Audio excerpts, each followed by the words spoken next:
A big hello and a warm welcome to all of you amazing people out there, and welcome back to my channel. If you're here for the part 2 of the channeling that I was doing before this.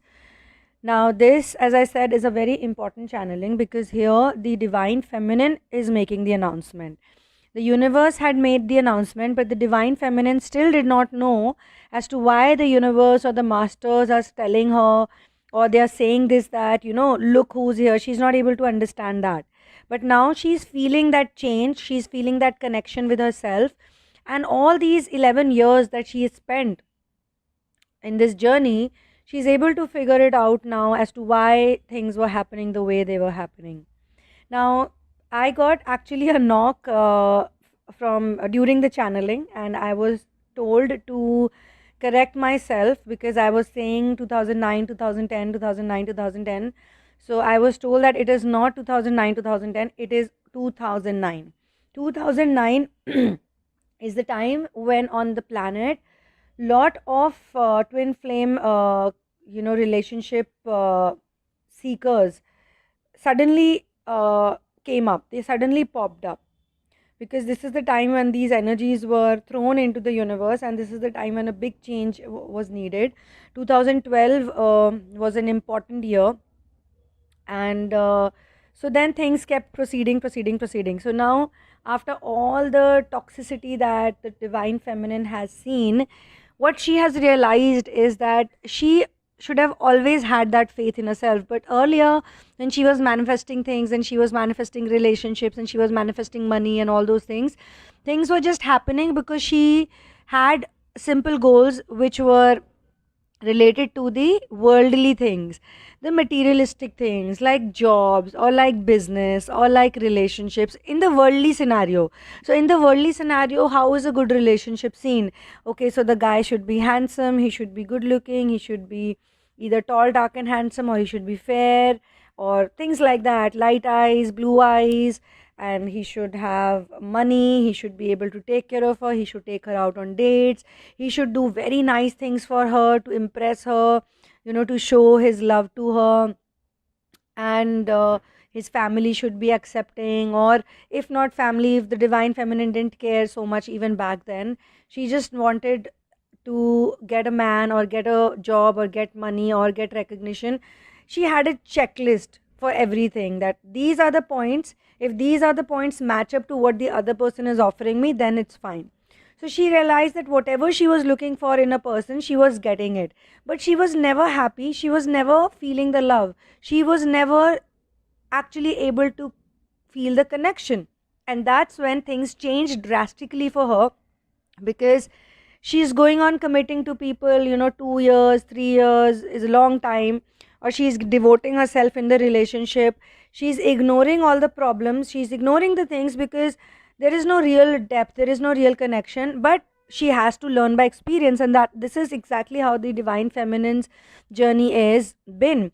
Now we know that people say that divine masculine is the one who has to go through this and that, but please remember, what I'm channeling is the genuine content, it's a genuine thing.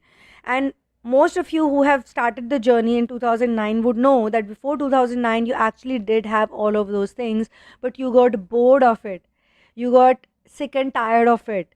You were like, this is not the real deal. I don't feel the love. Even if I'm with this guy for 3 years or 4 years, or even if I have the best job in the world, I have the best position in the world, I'm making the money I want, my family is always supporting me, they're always saying yes to everything I say, they're giving me time and attention and everything, but still I don't feel happy. And some of you went one step further. You wanted to get into artistic journeys, you wanted to be an artist, or you wanted to start a business, you wanted to be an entrepreneur, you wanted to explore more, and you were getting that also. All these years this is what has been going on, but you are not happy. The happiness is still not there. So where is the happiness? Where is the real happiness? If it's not in the money, if it's not in relationship, if it's not in family, if it's not in, say, you travel somewhere and you go for a vacation for 10 days, you're posting pictures everywhere, you're telling the world that, look, I'm doing this, but deep within you know that I'm still not happy, I've still not touched that point that I'm looking for. Everything is a sham in this planet, everything is an illusion. In Hindi, we have a very beautiful word for illusion. It's called Maya. Maya is illusion. So, it is all Maya, it is all illusion. It is not real happiness. And you tried and tested yourself time and again, time and again, time and again. And this is why you met people who were false people or fake people, but they were really good actors, very good actors, because they have, found out this coping mechanism, or they found out a way to fool the world, or they have touched some information, they found some information, but they are now misusing it. So maybe you're meeting social workers. First you thought that, wow, this person is wonderful, she or he is doing so much work for the society. But when you spend time with them, or when you get to know them, or when you start doing some actual work with them, you realize that they are fake. They are fake from top to bottom. They are not doing any social work, but they have a nice image in the world to portray to the world that they are social workers, or they're doing great for the community. But deep within, they are the most materialistic people that you would have ever come across. You know, so love, true love is very important. Purity of emotions is very important. So the divine feminine, when she met the divine masculine, she thought that he is the one who will understand me. He is the one who's going to stand by me. He is the one. Even though there is age gap, because in this twin flame journey, age gap is a very, very common thing. Most feminines, be it they are in a man's body, doesn't matter. There are many guys who have feminine energy, but they're in a man's body. They will also experience age gap, and they will feel bad about, like, or the society will tell them that, what the hell are you doing? This person is, 12 years younger to you. Or the other scenario can happen, this person is like 12, 15 years elder to you. You want to go ahead with this person? What is wrong with you? So the divine feminine has tested herself in various situations, be it love, be it money, be it whatever. But when she met the masculine, she was like, okay, he is the one, and he is not going to be like the other people. He is not going to be judgmental. He is not going to be stupid. He is not going to be fake. I have met enough fake people. Now I have got the, insight, or I've got the, power, or you can say the wisdom, to judge between fake and real people, thanks to the false twin relationships, thanks to all the failures she received. And she simply failed because she wanted the real deal. Okay, but when she met the masculine, she was highly and extremely disappointed with his behavior. She was very heartbroken. She was so heartbroken that she'd never been that heartbroken in her entire relationship scenario. Yes, she met very bad people. Yes, she met fake people. Yes, she met the false twin. And the false twin relationship must have been long for some of you. If it was short, then really I'm proud of you. But some of you spent years into that, and you must have felt like, oh my god, this person is such a good actor. This family is such a good actor. I mean, not the one person, I'm saying the whole family is family of actors, you know. All of them are acting so well in front of the society. So this is more about the societal programming. All of these things are connected to societal programming, because society is the one, the family is the one, the immediate people, the closest people are the one that program a person when they are born. And then what is the depth, and what is the loss that is caused by that programming, is what the divine feminine and the divine masculine has to cope up with. And I am channeling for divine feminine, because it is a proven fact that divine feminine has the power to change the things more than the masculine. Okay, and she's the one who eventually let goes of all the chasing and of all the investigation that she's been doing. Because some people say that, don't stalk, don't do this, don't do that. If you do stalking, then you'll be, like, your energies will be low. Obviously, going crazy, going berserk during stalking is wrong. But sometimes the stalking has also helped. And I'm again talking about 2009 wave, because 2009 wave stalked the divine masculine just to find out more about him, about his real nature, about his truth, and about what kind of a guy he is, what is he putting out on the social media. And then if she found that he has been, involved with other girls, he's been flirting around with women, and he has no, she doesn't have a problem if he's flirting around, because she doesn't really give a damn, to be honest. She has a problem. What are the type of people he's flirting with? Which means that she's actually checking whether he has the insight to test or to judge the right woman or the wrong woman. So if he's after wrong women and he cannot differentiate between the right person and the wrong person, and if he is also giving torture to her, he's being bad to her, rude to her, ill treating her, misbehaving with her, using her for sexuality or any other thing, then she's obviously going to lose respect for him and she's going to lose interest in him. So she has done all of those things.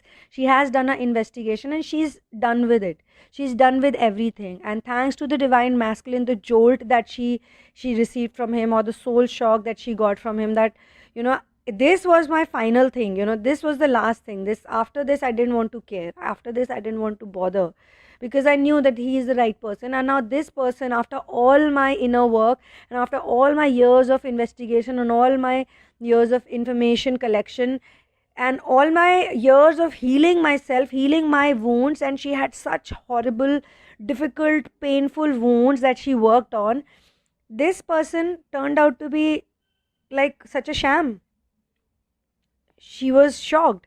And then came other healings which were very much strongly connected to the societal world, because after the divine feminine released the divine masculine and she got detached from him, then obviously she had many other important things to do which she started focusing on. And when she started focusing on, then she started dealing with the society, with the world, because earlier the society did not give her that much trouble. She didn't really care about them. They didn't exist in her periphery of problems. But when she really got into the dungeons, when she got into the basement, and she's like, now I have to really clear the final dirt, the final shit that is left in my basements, I have to clear that as well. That's when she got to know the whole world and other things. So it has not been easy. Sometimes the time can be less, so if I say 11 years total, it is towards the end of these years that the worst and the most difficult things came up. And that's why she had to first be with the false twin, because the false twin had to teach her a lot. If she would not have tackled or handled the false twin situation, then she would not have come across the divine masculine. So after the actual genuine divine masculine met her, then she was like, okay, now I have to and she's already been working on other things that the universe has sent her for. Whatever she's been planted to do on planet Earth, she had to do it without divine masculine. So this is also a big reason why there had to be a separation, because she had to figure out, she had to find a way out, she had to find a way home on how to get things done. Say she doesn't have money in her pocket, but she has to buy something and she has to get something and she has to figure out something. How will she produce the money magically? She has to find a way out, right? She has to figure it out. So she learns to figure things out. She learns to be happy without anything material. No material thing can give you happy. No people, no place, no situation can make you happy. And this thing she had to learn on her own.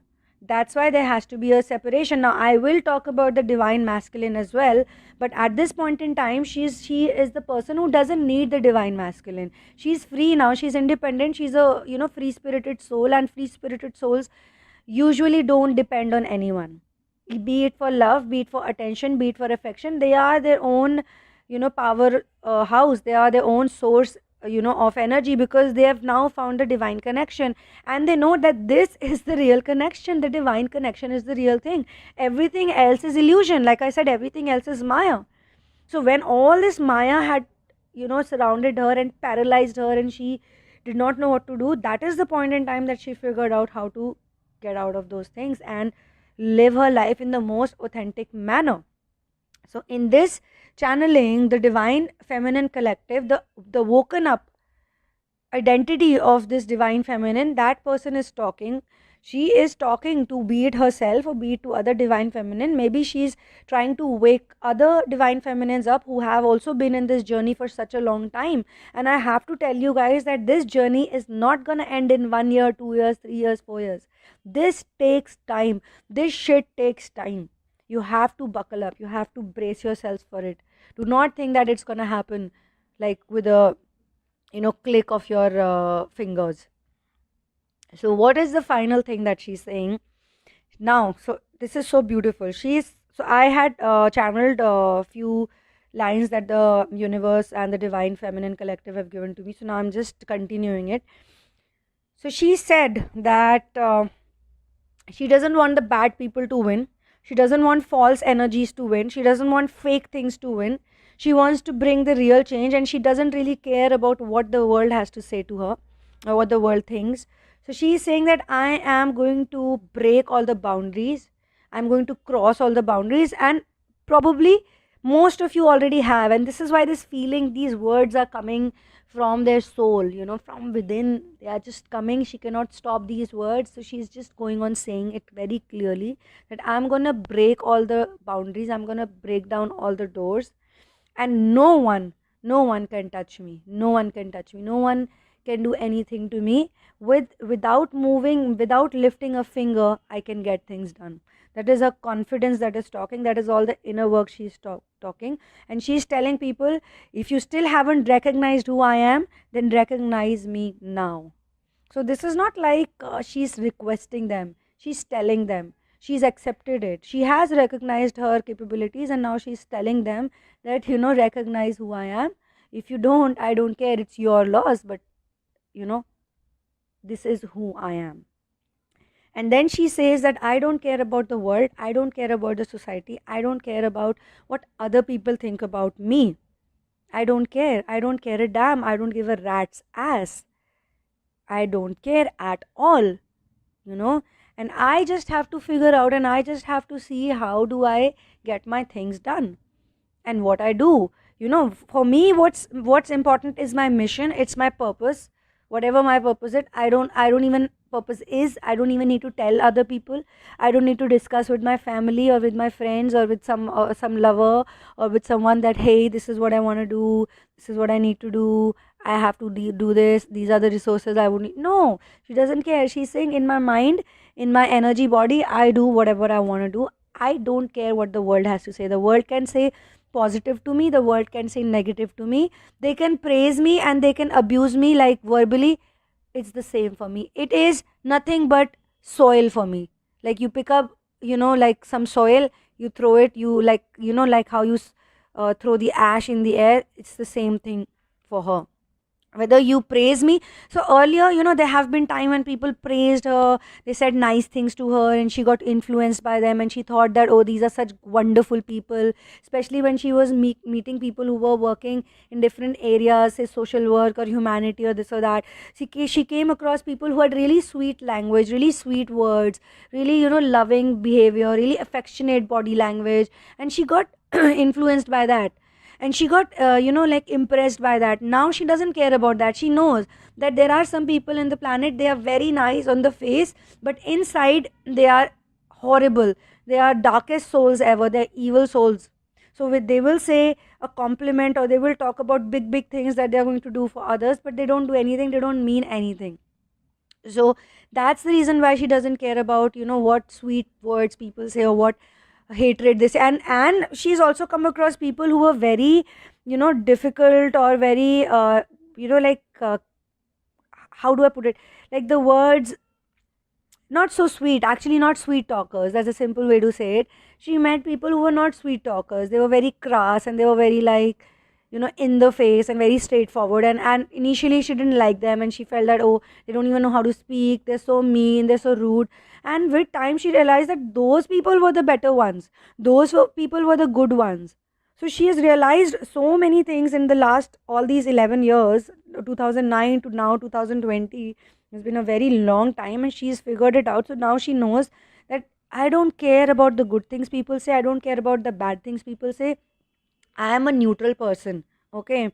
And all I care about is how I want to get my things done. And anyone who tries to stop me, anyone, anything, anyone, any place, people, situation that tries to stop me, comes in between me and my whatever I'm doing, they have no idea that they are wasting their time, they're wasting their energy, because it is impossible to defeat me, it is impossible to bring me down. So most of you know, and most of you have experienced that in the past, all these years, many times it so happened that you had done a lot of good work, a lot of inner work, and a lot of stability you received, and the universe also rewarded you for that. Your masters were happy with that. But somebody came, some really bad person, some really I don't know if I have to say bad or good, or I don't know, some situation happened, and you were like down in the dumps again. All the work you did, back to zero. You have been in those situations, you have felt like that, I did so much work, I lifted myself up, I uplifted myself, for what? That one person comes and says one word to me, maybe someone very close to me. So this is something she actually experienced with the divine masculine, and that's why she got so majorly detached from him, because he said the things to her that he should not have said. He obviously said because he had his own wounds, and obviously he cannot differentiate between real and fake. He could not at that time, so he said those things to her, those mean words to her, those rude things to her. He kind of depreciated his her value many times, many times, not once or twice, because with the divine masculine also she has been in on and off, on and off, on and off, on and off relationship. So she would be doing a lot of great work, and he would say something to her and bring her down. Or maybe it is someone in the family who she has immense attachment with, immense faith with, and she thought that this person is like the best person on the planet, this person will always support me no matter what. And with time she realized that they don't really care about her, they just care, this person really cares about their own things, their own materialistic things, and that too material. So if the goal was spiritual, she could have still understood, but now these people only care about materialistic goals, materialistic desires, materialistic happiness. So she doesn't respect them anymore. So she has been in the situations where she was doing really well, and someone broke her trust, and someone said something very mean to her, someone treated her really badly, and she was down in the dumps. But now, after all these years of inner work, and after all this madness that she has witnessed on this planet, with different people, she says to them that, you know what, try whatever you want to try, do whatever you want to do, you cannot even reach to me, you cannot touch that point where I am now. That is a confidence talking. She's saying this like, I might sit and cry alone, I might sit and bang my head against the wall, or I might kiss myself 100,000 times, I will do whatever it takes, but I know how to bring myself up. Obviously she's not going to bang her head also on the wall now, because she has done that. She has banged energetically also, she has slapped herself many times, she's banged herself against the wall, and she's tried to tell universe that, why do I have to live this shitty life, if this is this, how weak and helpless and powerless have I become. She has questioned her many times during those situations when she was down in the dumps. But then she got her answers, she got her support, she got all the love, she did the work, she has done the work. And when you do the work, when you're consistent, consistency is what brings success. You do something, you leave it midway, it doesn't happen. Or you're doing one thing, someone comes and says something nice to you, and then you get influenced and you change your track, that doesn't work. Or if someone comes and says something bad to you and you take it personally, you change the track. You just have to do what you want to do. So she is now saying to the world that those people who try to stop me with different weapons, be it the weapon of love, or be it the weapon of hatred, be it the weapon of compliments, or be it the weapon of bad words, or be it anything, like say word wise or action wise, whatever people want to do it. She's giving it like a challenge to the world. She's that confident now. She's with the masters right now, she's sitting with the masters. Can you imagine that power? Can you imagine? And the masters have cried with her when she was crying, when she was low, when she was dejected, when she was rejected, when she was abandoned, when she was down in the dumps, when she was in pain, when she went through all the dark nights of the soul, when she was in the bed not able to get up for days, weeks, and months sometimes. you know that time the masters were crying with her also, they were also feeling for her, because the masters love her, the masters are always there for her. They gave her that energy, they gave her that power or inspiration. And I'm telling you, most of you would be relating with this, but some of you even thought of killing yourself and ending your life. you know you were stopped by some very powerful energy source, you were stopped, or you were helped, or you were protected by something invisible, something that changed your belief system, when you thought about it, logically, when you thought about it. So you've always been emotional, but in this journey you've also learned to use logic in some places where it's needed. Logically, when you thought about it, you thought that, who helped me? I didn't see no person, I didn't see nobody. Who helped me? Who was the one who lifted me up? So she has all the ideas, and she's learned so much that now she's telling all the negative and all the positive, because she's not in the game of positive and negative. And guys, this is what you're here for. Let me tell you, you're here to learn singularity. If you're going to be stuck in positive and negative, you're still stuck in duality. And as long as you're stuck in duality, you're still stuck. You've not stepped up. You want to step up, you have to think about singularity. You have to be one with the source. There cannot be any differentiations, any separations, so when you're in that power, when you're in that energy, when the divine feminine realizes it, she tells the world that, do whatever you want to do, I don't care, because you cannot touch me. No one can reach her. Actually, this is a place that she's formed for herself, where people cannot, she's not approachable anymore. You cannot approach her until and unless she sees something, worth approaching. No one can approach her, no one can find her, no one can track her, no one can trace her, no one knows what's going inside in her mind. No one really knows. Okay, so she's saying, I am back. What I was before 2009, I am back, and I'm back with a bang, and I'm back in a much more stable way, because in till 2009, all she knew that she's just doing whatever goals, worldly goals she had to achieve. She achieved those goals, and then, after all the goals achievement, she realized that I don't have any happiness here. This is not the real deal. Now I want the real deal. I want the real deal. That's it. And she was stuck with it. And then she's like, so recognize. She has recognized herself. And now this is the announcement she had to make. So thank you so much for being here with me. Keep working on yourself. Even if you're not from the 2009 wave, you should be, like I said, buckle yourself up, brace yourselves, because this is the message for all those people also, that if you keep working on yourself, if you're not going to be scared with anything, you might have to suffer. You might have to go through a lot of pain, bodily pains, disease, something, this, that, dark night of the soul. But in the end of the tunnel, there's always a light. Okay. Thank you so much, and keep chilling, keep enjoying, and keep working on yourselves, and keep experiencing one love.